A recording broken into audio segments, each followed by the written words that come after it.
Welcome to BeerFormers episode 59. That's one short of 60 by my math. Man. So we are still bringing you the best in old Transformers and new beer. Just pick it up, I'm throwing down. All right, today we're going to be talking about a character that I kind of had a hard time believing we hadn't covered yet. I was kind of surprised, like, we haven't talked about that guy yet. But this character, I know you only have 2,000 Transformers. More like 4, but who's counting? So this character's been around since the middle days of G1. Introduced first in Transformers the movie, the cartoon that came out in 1986. And this person was when we were introduced to him, it was like this person had been there all along, and it was. They just retconned him in. He was just there. There wasn't a lot of explanation for why he was there, but everyone deferred to him as kind of a leader type because he is and was. And we're talking about today, of course, Ultra Magnus. What was he in the movie? I don't remember. So Ultra Magnus came out. This toy dates back to the days of Diaclone, so before Transformers, right? Did the toy come out before the movie or after? The toy came out around the same time as the movie. Okay. It's part of that same year of toys that came out. Yeah, Got it. And he was part of the movie verse toys that came out with those, like Hot Rod and Cup and Blur and RC and Galvatron, Cyclonus, all those guys, right? But this toy dates back actually farther than that, because this is one of the last of that time Diaclone toys. Like I said, the Diaclone were the toys that came out prior to Transformers in Japan, before Transformers was a thing. And as you're going to see, this has roots and ties to Optimus Prime. All right. Okay. So the toy is basically, as you're going to see, a reuse of the Optimus Prime mold in a slightly different way. But he's a thick boy. But it makes sense when it's talking about Diaclone a little bit. We'll talk about that as we get to it. So Ultra Magnus, I'm just going to put here. You can see on the back here what he looks like. We'll hold up to that. There's his front side. There's his back side for the above camera there. He's got rubber wheels. He's on skates. That's kind of weird. You don't see a lot of Transformers with rubber wheels. Yeah, a lot of them have plastic wheels. So the days of rubber wheels were kind of ending too. There's a few toys that came around this time that still had rubber wheels. All right. Now I want to show you real quick this thing on the back. This part here on the back that I'm pointing at right now, this is basically an Optimus Prime done in all white. Okay.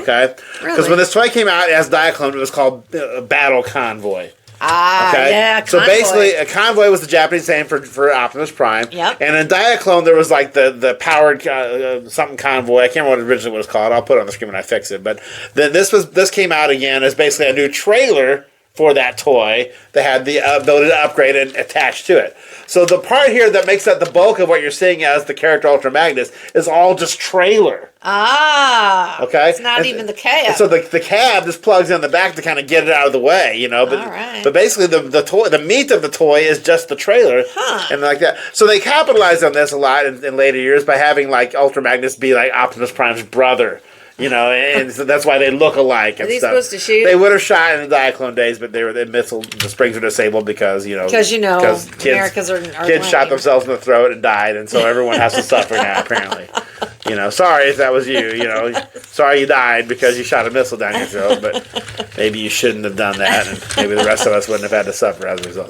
Hot take today. Sorry. No one needs to die. I'm kidding, but These look like these need to... Oh, they do shove down. Yeah, they do.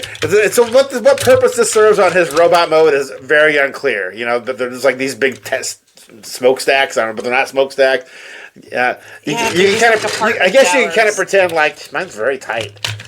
There we go. So I guess you can bring it up like this and be like, power punch. That's what I would have done. But I totally would have done that. I don't think it was necessarily built to do that, but let's go ahead and get him in your hands, and as we kind of get ready to transform here. So I'm going to take the missiles off. Those are his guns. Yep. And I'm turning it into a cab. You got to turn it into a cab and trailer. A cab and trailer. So what I would do first off is go ahead, heavy. Take the helmet off, because that just is like the mask that disguises. Here we go. Okay. So inside is just an Optimus Prime head. Yeah. Do the hands come off too? The hands come off too, so we'll pull those off. Okay. Yeah, most of the stuff like typical G1 gets put off the side, never to be seen again. Yeah, a lot of them probably got eaten by dogs. You just have to pretend it was gone, Got so the fist, the gun, and the helmet in particular. So now on the back side, flip them around. You just gotta kind of gently pull the cab part off, the mini Optimus Prime part. And we'll talk about that. Okay, I see. Just kind of wiggle him out there. Well, I hold you, man. He's got holes in where his wrists go. Okay. They kind of peg in. Got him. They peg. There's 2 pegs here. Okay. And the holes on the front of the cab where the Optimus Prime fists go, peg in that to hold him in place. So he's already basically in. He's got metal. Yeah, die-cast metal. So if you kind of open his backside up here a little bit, you can kind of fold the head down and get out of the way. Or you can pull the arms out completely to do that. Whatever makes you happy. Head's going down. Maybe. Okay. Was that supposed to do that? Well, I would probably get that out of the way a little bit to have it room clear. When it makes a creaky sound like that, sometimes maybe... That's the first I've heard you go, ooh. I didn't like the way it sounded. I'm worried about that. Just fold those back around front. Sorry. Yeah. Now, it's possible... Oh, I did it. Okay. Now, mine, there's no fists to make him into... He's not really intended to be like a junior... all white. Looks just like Optimus Prime, though. That's crazy. It's the exact same toy as Optimus Prime. Yeah. Okay. So it's not these fists that he come with have no way to attach them in this mode here. So you'd have to get some Optimus Prime fists, or if it, can you put the guns in his hands? The gun is supposed to be able to. Mine doesn't have the original Optimus Prime fists. So this gun here has 2 posts on it. This would go in the Optimus Prime mode's hands if he had them. This peg here fits in the Ultra Magnus fist when he's in full size robot. So the gun can be flipped upside down one way or the other. So mine doesn't have the fist for the little guy. What's this? So this is supposed to be Ultra Magnus in his real form. Okay. And this armor that we're going to transform in a second just powers him up. Okay. Okay. Which is very interesting when we get to later years. In the cartoon, you never saw this. You only saw this? You would see him in truck mode, towing the trailer when he would go from place to place. Okay. But when he would transform, just like Optimus Prime would transform and the trailer would like go behind him and disappear. Yeah. This is the opposite. The trailer would just combine with him. Okay. And you never saw the cab in its individual robot mode. You saw him with all of this stuff. Yeah, you saw it all picked on. So it'd be like in the cartoon too. In the cartoon, yeah. So he would, we're gonna attach it in a second. Imagine he's driving down the road, he just transforms, and he just magically somehow becomes this. So the animation part doesn't show that this comes apart in any real way. Like that kind of noise. Right. So we'll transform this here next. Go ahead. Let's see if you can figure it out. So I'll talk you through it here. So you want to, go ahead and extend those all the way down. Okay. Ooh. These flip around forward. Okay. I didn't get that all the way down. Ooh, around forward. And they kind of lock together. There's like a little, I see the pegs. Yep. I think I see the pegs. Yeah, one goes high, one goes low. So there's like 2 pegs. And got it. And I think the wrists the wrists do too. Okay, there we go. Okay, now on this back side here, this part here has got to flip up like this way. Yep. The whole thing? Both sides. Oh. Yeah. Oh, I did it too far. That's okay. And then these part here, these flip out, just kind of give it something to kind of rest on. Oh, is that it? And this, what is it, a car carrier? It's a car carrier, exactly. Oh, so yay. So it's got little things in the back. You can ramp other cars up into it. You can take other transformers you can transform cars on here. Yeah. Oh my gosh. And I think there's so then it's like more... Yeah. More toys than just the 2 things. There's something not quite jiving here, because it's supposed to extend a little more. Okay. Let me pull this a little more. Just make sure. Yeah, there we go. So you get a little more length out of it here. I didn't get them all the way down. They should be resting on these white tabs here. I see. That fold in and out. So they should be resting on that to kind of give us a support, right? Yep. There you go. You got it. There we go. All right. So then Optimus goes, there's an extra piece here. This little piece here. There's 2 of them. One goes either becomes like his belt buckle. Yeah. The other one fits down here, like so. I'll show you on the screen here. You look at the overhead camera. And that provides a place for this to peg into. Oh, I see. A hole right there. Okay. Okay. You transformed the whole thing. I didn't get hardly do any of that. You can transfer it back here in a second then. Oh, okay. So, well, me and my big mouth. Now these can go back on the sides here, I believe. Okay. No, not on this one. Where do they go? There's a hole. They go on the front. Oh. I forgot here for a minute. They just go on like that. So that's cool. He can still attack. Pew pew. But like I said, the head, the mask, if you will, the gun, and the fist. You just got to remember where you put those things. Put those aside your cat doesn't walk along so at the top, you can put like potentially 2 Autobots on top, and maybe 1 or 2 depending on the size here on the bottom. So you can bring up to 4 Transformers. Oh, and it rolls really well. Yeah. Wow. If you like that. Turn, you can back it up. Let me do that. I want to eastbound and down. Yeah. You got any Coors in the back of there? We don't do what they say can't be done. That's cool. All right, that's a fun toy. So this was sold in Diaclone under a different name. It was kind of intended to be an upgrade. This at least for what was going to become the Optimus Prime toy.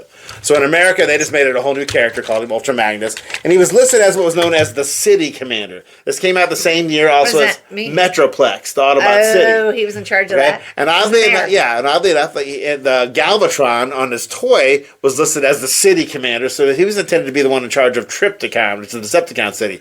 No mention was made on toy packaging of Galvatron being an upgraded Megatron, which is what happened in the movie, right?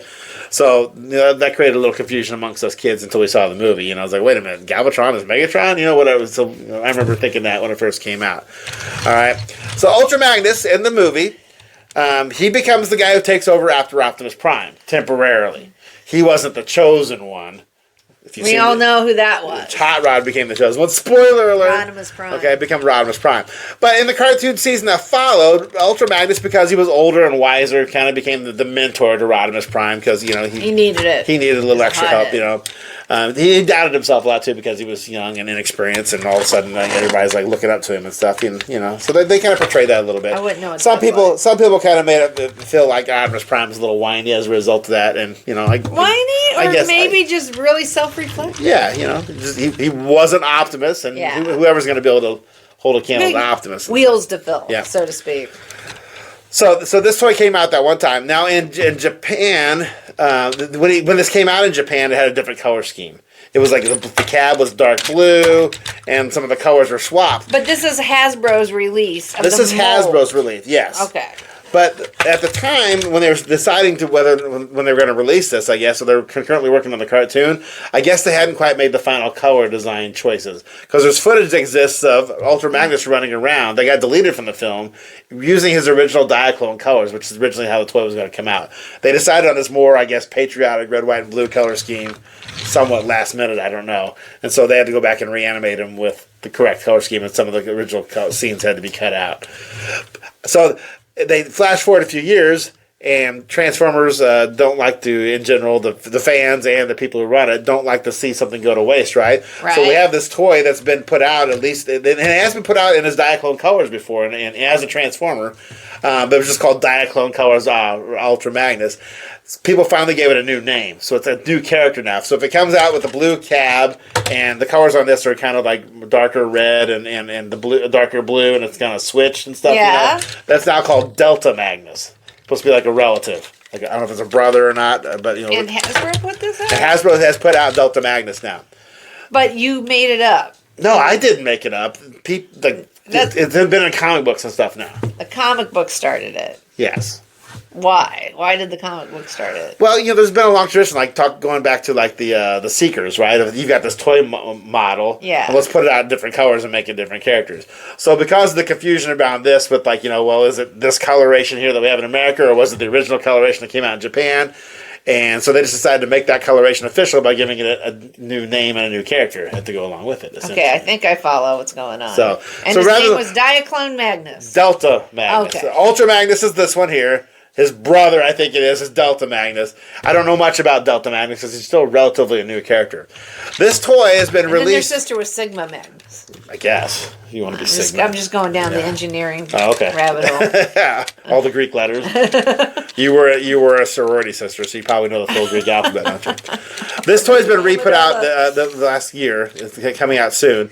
And in their new line of toys where they take the exact same thing and they add modern articulation to it. All right, and so they put out Ultra Magnus again. It's going to come out exactly like this, except for when you transform it, he'll be able to be a lot more posable.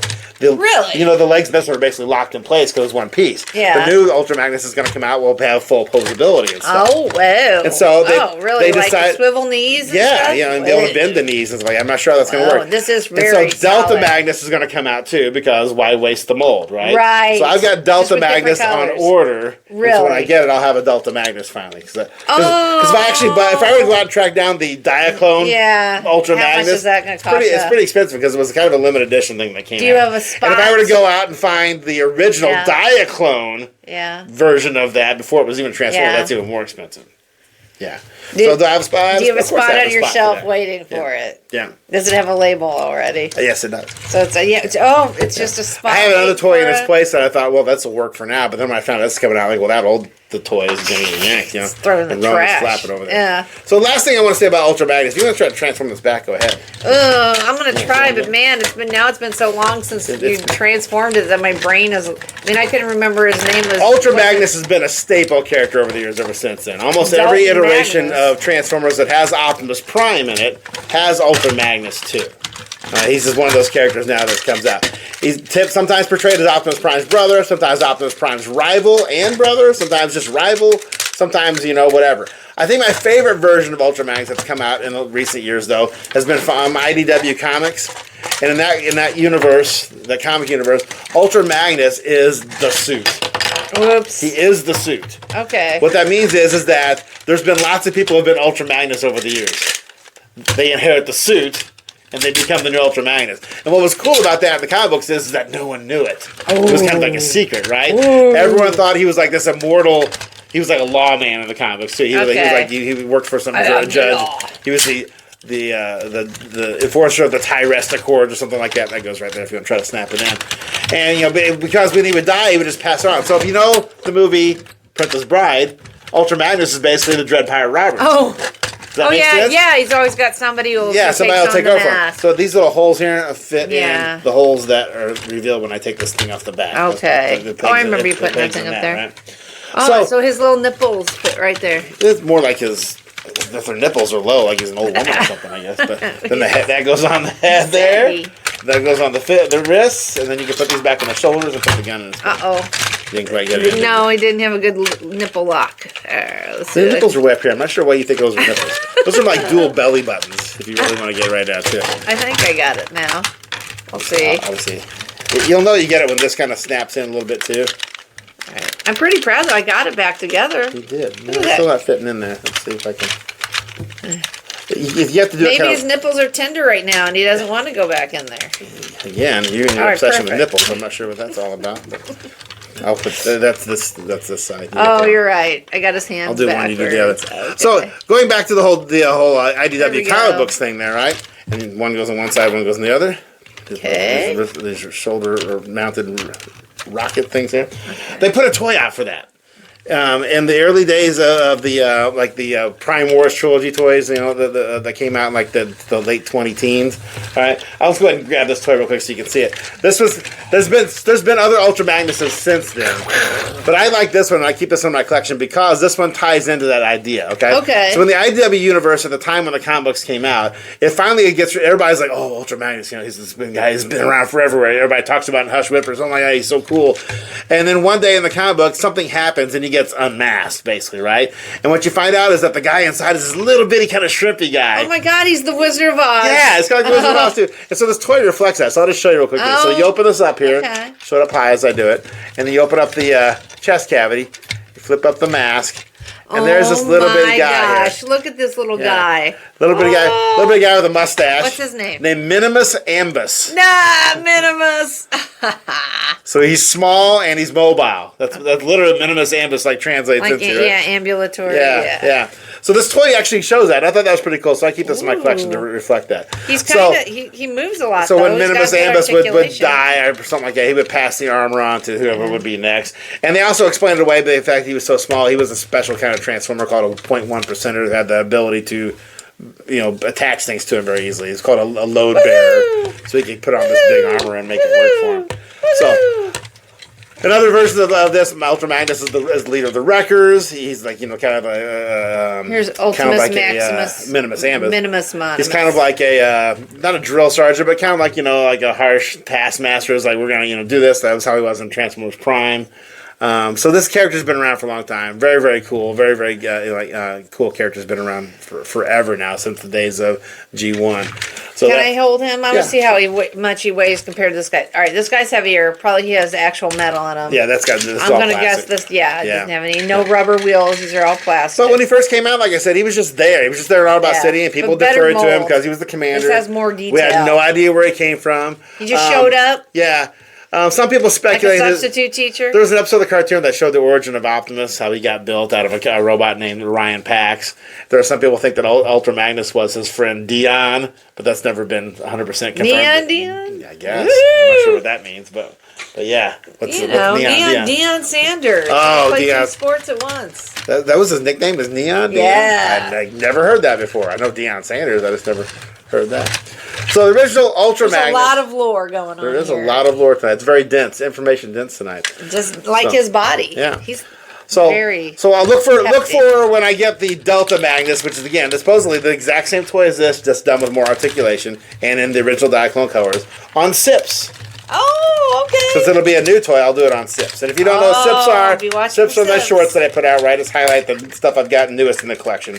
So and I get to drink a little beer. And then we'll have a little something on the side. Yeah. She gets to tell you what she's sipping on, which is, kind of fun there. So yeah. So Ultra Magnus, Rodimus Prime's right-hand man. Yeah. Optimus Prime's chosen successor. Optimus, didn't know Hot Rod was the chosen one, so he gave the Matrix to who he thought would be the next most logical person, which was the guy in charge of Autobot City. Oh, interesting. Who looked just like him. Yeah, so it's surprise, nepotism? surprise. You think it's nepotism? Maybe a little bit, yeah.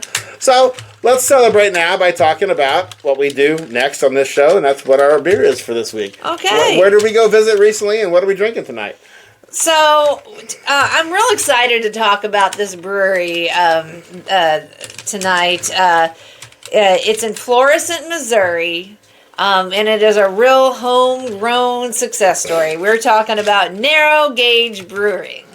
So Narrow Gauge was started by Jeff Hardesty, who is still the head brewer, and his wife, Heather Hardesty.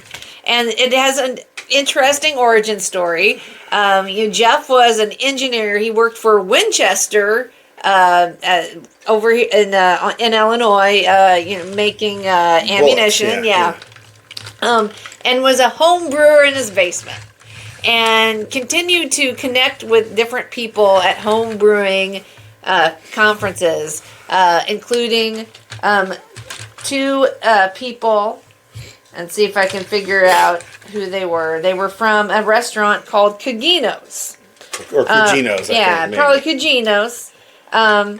So he connected with 2 people from Cugino's, which is an Italian restaurant in Florissant, and started brewing in the basement of the restaurant. And so Narrow Gauge just kind of arose from there, literally from the basement. It's named after an old railroad company that was in Florissant. So that's where it gets its interesting The tracks name. were closer together than standard. That's the term Narrow Gauge, right? Yeah. And so Jeff being a mechanical engineer, the co-owners of Cugino's were Ben Goldcamp and Dave Beckham. And so they all... Like the soccer player? No, just a regular guy. But anyway, so, what started as a homebrew and it became 3 guys getting together and just taking their passion for really... interesting scientific recipes going into making new types of beer. It evolved. They started to serve it out of the restaurant, and they started to grow so much that they built their own tap room next door. So they moved over. With Cugino's. Yeah. Well, that's the thing. Yeah. So now they have this family-friendly tap room.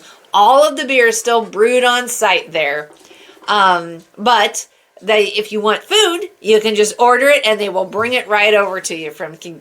Cugino's. I'm We're sorry. assuming that it could be Cugino's too, for all I know, but I'm pretty sure it could be Hawking, but it could be a soft J. yeah. But so we had the pleasure. We've been to Narrow Gauge in both of their iterations. So the first time we went was probably about 3 years ago. We went when it was still at the restaurant itself. Mm-hmm. Yep. And we were waiting on at our table, so it was very traditional. It was a very traditional type of situation, but interesting food, really good beer, really great service, and we were like, we couldn't wait to go back. And then we weren't quite sure what was going on because we heard we'd see their beer around town, and we'd heard that their tap room was closing, but that wasn't what happened. They were actually rebuilding and building it next door and even bigger. So now this tap room, we visited a few weeks ago. We happened to be there on a day that the Billikens, St. Louis University Billikens, were playing in the A10 conference. lost a heartbreaker there. The place was. I was there with other Billiken fans who were. Everybody's enjoying the game. Yeah, or not. They were enjoying it till the end. And it was St. Patrick's Day, so they had some special Irish type beers on hand. Sunday before, actually. Right. Right. Yeah. So it was the Saturday before, or the weekend before. You're right. Just because it was during the week, but. Their tap room, like I said, very family friendly. It was dog friendly because somebody brought their basset hound inside. So lots of nice places to sit, lots of games to play. We played some fun game that you found that had to do with numbers and slugs and stuff. And we learned it really fast and had a great time. Good. So they had a rack of games you could borrow and play. They had a couple pinball machines off to the side. You could play those. So they have 24 rotating taps, and what's really cool about the brewery is that they use the tap room to experiment. And so you can actually get their beers in cans at lots of places in Missouri, and you can get them in Illinois, and you can get it on tap at some bars in Indiana. And if you go to their website, it will tell you exactly where you can find their beers. So that's where they sell their standards. But you were saying that you can get. But when you go, they're always trying new things. And in fact, on their website, you can. They have a space where you can see what their new releases are going to be, and they always do a new release around the date 4/20. So it's coming up. You can figure that out. But yeah, everything is done on site. They brew everything in the tap room.